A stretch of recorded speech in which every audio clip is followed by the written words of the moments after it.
Hello and welcome to the latest episode of the RMC Brown podcast. Today marks the launch of a new series where I will be asking the question, what's your problem? This month in reference to considerations when resourcing a small practice. If you like what you hear today, I'd be grateful if you would like, comment and subscribe.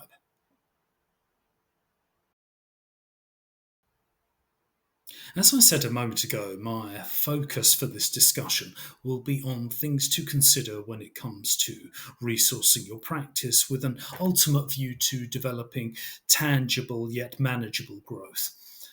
Before we go further, we need to address a fundamental strategic question. What do you want?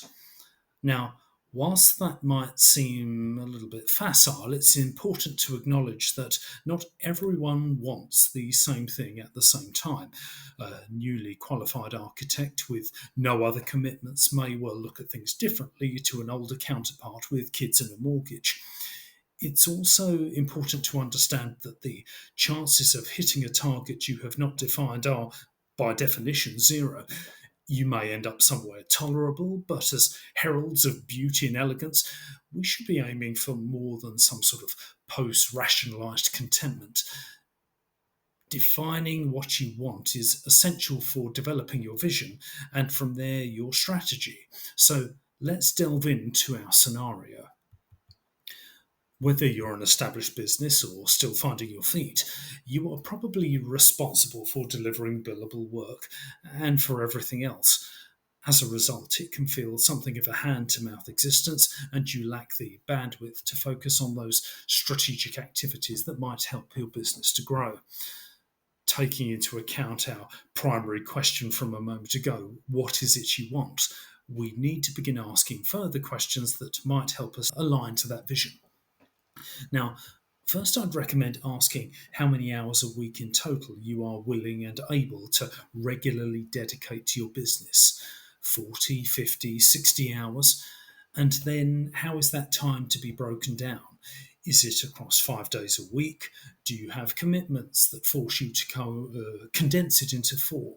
Or perhaps you prefer a more spaced out schedule that runs across all 7 days? Once you have that number in mind, we can begin to build off of that when it comes to determining your resourcing requirements.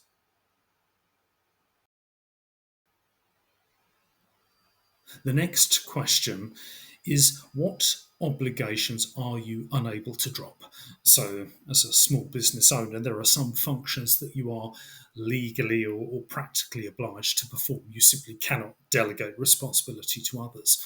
And conversely, you then need to ask what tasks must or at least should be outsourced to qualified specialists. The obvious example is accountancy, though this could be legal, it could be IT security, maybe if you are dealing with a regulated industry, or in the case of architecture in particular, perhaps specific subject matter experts. Let's pull together a scenario to illustrate. So we have an architect who has decided to work a 50-hour week across 5 days, and because they live a short distance from their office, commuting time is essentially immaterial. On average, they will spend 1 hour a week on what I will call undelegatable tasks and 4 hours a week working with their strategic specialists. So we can see now 10% of our time is booked, and this is a sacrifice to ensure that the business remains a viable entity. Going bust is sadly a fact of life in business, but having to dissolve your business on a technicality doesn't have to be. It's really time well spent.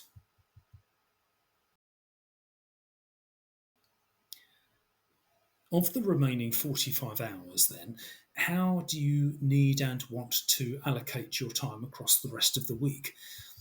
If you are the primary billable resource within the business, a majority of your time is going to be dedicated to delivering on that. But even then, there are degrees, as we'll come to explore. So, first of all, you need to determine how much billable work is needed to keep your business afloat. And that's not just costs and expenses, but to pay yourself and your team a fair salary. In our scenario, our architect's desired revenue equals 80% realisation of 70% utilisation. Now, hold up, what's that? I hear you cry. It's not as complicated as it seems, but we'll break it down. Utilisation is the measure of allocation usually expressed as a percentage.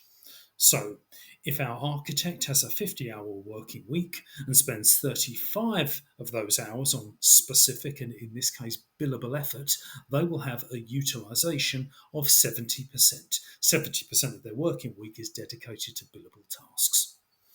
Now, that's all very well in theory, but in practice, a certain amount of that work will not be functionally billable. There'll be meetings to organise, administration to undertake, decks to be assembled, and so on and so forth. What we therefore need to determine is our target for realisation. That is, how much of our utilised time will actually bring money through the door. Now, our architect, they're a bit of an optimist, and they've set a goal of 80% realisation, i.e., of their 35 hours a week, they will be aiming to bill for 28 of them, and if they possibly can, some of the other 7. So let's reflect that on our wider schedule. If all goes to plan, only 10 hours of the week remain, and with 2 significant areas still to undertake. First of all is BAU operations, which differs from the governance area that we discussed firsthand. Most of this will focus on key day-to-day administration, so assembling invoices, financial reporting, time logging, data harvesting, and so on. And then finally, we have the sales and marketing effort, dedicating a certain amount of time to proactively managing your reputation and attracting new clients will help to reduce the chances that you'll be scrabbling around for work in the future. Such work can take many forms, from building a social media presence to sponsoring events. Suddenly, the week is looking very busy. Every minute is pre-allocated and with no room for contingencies, illness, holidays, and emergencies.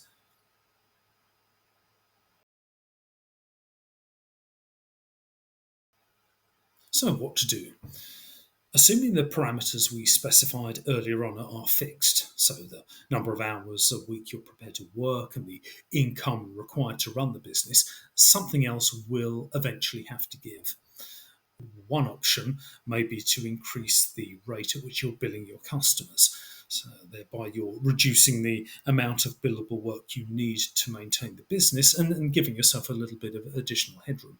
Now, that may or may not be viable. Architects aren't famed for their avarice, but the practicalities of hiking your rates by 10% will probably prove to be prohibitive, but that perhaps is another conversation. The much greater likelihood is that you will need to start onboarding new resource. Perhaps the most obvious hire for a competent architect will be a jack of all trades to manage operations. So, ensuring clients are invoiced promptly, that bills are paid, and sufficient reporting is undertaken. The right candidate may also bring additional value through diary management or basic bookkeeping, project management, or reviewing contracts, and bonus points if they're also capable of up managing you as and when you need them to. Hiring someone with complementary skills and attributes to yours will allow you to focus on maximizing the benefits of your specific expertise. Another potential first hire, however, may be a more junior architect. And now, although they will potentially have a skill set that crosses mostly over with yours, meaning you're back on the hook for the operations side, unlike the first option, they will at least be billable. Not only does this increase the total amount of billable work your practice can undertake, but it also allows you to focus on the higher value effort as the more experienced resource. So, as an example, As a solo practitioner, you may bill your customers at a blended rate of £50 an hour, in the knowledge that some of the work you undertake is worth £100 and some of it is worth 25. By bringing on a competent junior, you can not only expand the amount of work you are able to take on, but it will then also allow you to focus on the higher value work and increase the amount of money that you're bringing into the business. Instead of bringing on a permanent employee, perhaps the answer is to outsource a service. So, a good architect with little talent or inclination for marketing may realize the benefits of paying an agency to manage your social media channels or build perhaps a prospect pipeline. Easier said than done. Or perhaps you need a temporary resource for a specific project, such as an interior designer or a landscape gardener. And it's more efficient to hire an expert at a higher rate because they can do a better job at a quicker speed than you can. A general word of caution: make sure that you and your consultant are aligned on the goals and deliverables from the outset. There are no guarantees, but you should at least understand where you hope to see a return on your investment.